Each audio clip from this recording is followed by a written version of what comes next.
Well, it's not going to be as cold as it has been in previous nights, but we are still going to be dealing with a breeze, especially in southeastern portions of KELOLAND. Lows will be in the 20s and 30s in many locations. Some upper teens not out of the question, especially up to the northeast. And then for your day on Wednesday, arguably the pick day of the week, both in terms of temperatures and the fact that we stay predominantly quiet. By Thursday, though, we need to keep an eye on a couple of things. Details on that and the rest of your 7-day forecast are on the way. But until then, First at 4 starts right now. Live from KELOLAND Media Group, KELOLAND News First at 4. We are checking in on the construction of the 6th Street Bridge in downtown Sioux Falls as crews make way for a new structure.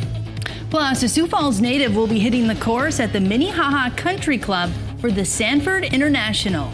And later, we're going to look back at 4 years since flooding left destruction across KELOLAND. Good afternoon, and thanks for tuning in to First at 4. I'm Don Jorgensen.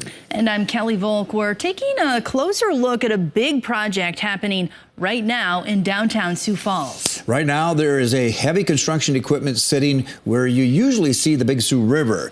This is all for the 6th Street Bridge project to turn the road into the Unity Bridge. We're working in the Big Sioux River Channel right now. The contractor has built a platform to work on that's called a cofferdam. And bridge demolition has started. We've got 3 of the spans removed so far. Coming up tonight on KELOLAND News at 5, find out how this chilly weather is actually ideal for the work being done right now on the bridge. There will be a public open house on Thursday for people to learn more about the Sioux Falls Regional Airport's master plan. The open house will be held at the downtown library from 5:30 to 7:30. This comes as the airport releases renderings of its new parking ramp. Construction will start on April 3rd. It's expected to be complete by October of next year. The $63 million parking ramp will have about 975 spaces. It will stand where the current short-term and north long-term parking lots exist. And due to the construction, parking will be limited for the current long-term spaces, and there will be no short-term parking available. The airport also posted on Facebook that it expects its parking lots to be near capacity over the next several days. The snow across KELOLAND has been melting and freezing for the last few days, creating problems along one road in Brookings. Crews closed Madary Avenue on the south side of the city near the Fishback Soccer Park. This is due to water over the road between 20th and 32nd Streets. The city says right now it does not know when the road will reopen. And we're also hearing about some blowing and drifting snow in the Watertown area, as well as icy conditions in Lincoln County as people start to head home for the day. Yeah, we've got all kinds of problems out there, Adam. Yeah, actually, we had a winter weather advisory in place earlier in the afternoon for portions of northeastern South Dakota, including the Watertown, Millbank, and Sisseton areas that just expired as of 4 p.m. But that doesn't mean the threat's not going to be gone yet. So keep that in mind. We are likely still going to be dealing with blowing snow and poor visibility at times, especially up to the northeast. Meanwhile, out west, how about this? 57 degrees and sunny in Rapid City. It's almost as if spring is just a couple of days away. It's a pity this isn't going to be lasting very long. But either way, if you were able to enjoy the day out there, good on you. If you couldn't, go for it again tomorrow. It'll be just as sunny and arguably just as warm. Now, 36 here in Sioux Falls, that's not bad. It's not 57, but it's still better than what we've done the previous couple of days, even with a little bit of cloud cover above. It's been the only blemish to an otherwise very nice day. It has also been windy. We've had a south wind at 25 miles per hour. These are our highest temperatures since midnight. 57 for Rapid City. Spearfish got up to 61, 59 for Pine Ridge, 56 Winter, 64 in Valentine. Compare that to Mulbridge at 37, 34 for Aberdeen, 30 Watertown and Ortonville, 36 so far is our high temperature and our current temperature in Sioux Falls. Pierre, we're at 49 right now, 37 in Mulbridge, 53 though for Buffalo, 48 in Custer, 41 for Yankton, 33 in Spencer. West River communities have gone in on a largely quiet day today, even on the anemometer with a pretty calm breeze in place. But to the east, it's been windy just about all day.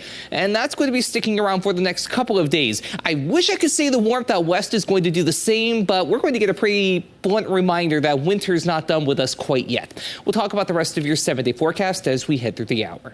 All right, thanks a lot, Adam. Well, the Federal Reserve's fight against inflation just got harder. The feds were expected to continue raising interest rates when they meet next week. But following the collapse of two banks in recent days, some officials are questioning if that's the right move. KELOLAND News Washington, D.C. correspondent Anna Wernicke has the latest. The feds are faced with a tough decision next week to keep raising interest rates or take a break after 8 straight increases. Either way, experts tell us it's a no-win situation. When the Federal Reserve meets for its regular monetary policy meeting next week, they must decide whether or not to proceed with its 9th consecutive interest rate hike since last March. There's certainly caught between a rock and a hard place. George Washington University professor Robert Van Order says the decision won't be easy, pointing to the Labor Department's inflation report released Tuesday, which showed that while inflation is slowing, prices are still climbing 3 times faster than the Fed wants. Inflation is down some, but not down a lot, yet there's a chance that raising interest rates will cause more of a problem. Last week, Federal Reserve Chair Jerome Powell indicated his agency is prepared to speed up the pace of interest rate hikes to push inflation down toward its goal. The process of getting inflation back down to 2%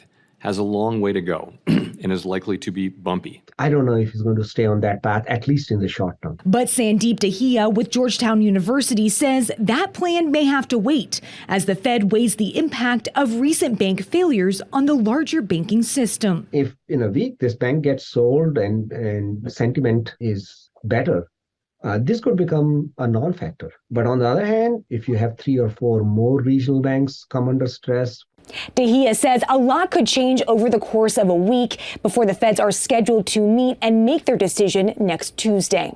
For now, in Washington, I'm Anna Wernicke. Back to you. Former President Trump is the latest Republican presidential candidate to make a stop in Iowa. Trump spoke in Davenport Monday discussing his America First policy. He also boasted about the work he did to, quote, save the ethanol industry and rehashed his baseless claim that he was robbed of a second term in the White House by widespread voter fraud. He also criticized what the Biden administration has done over the last few years.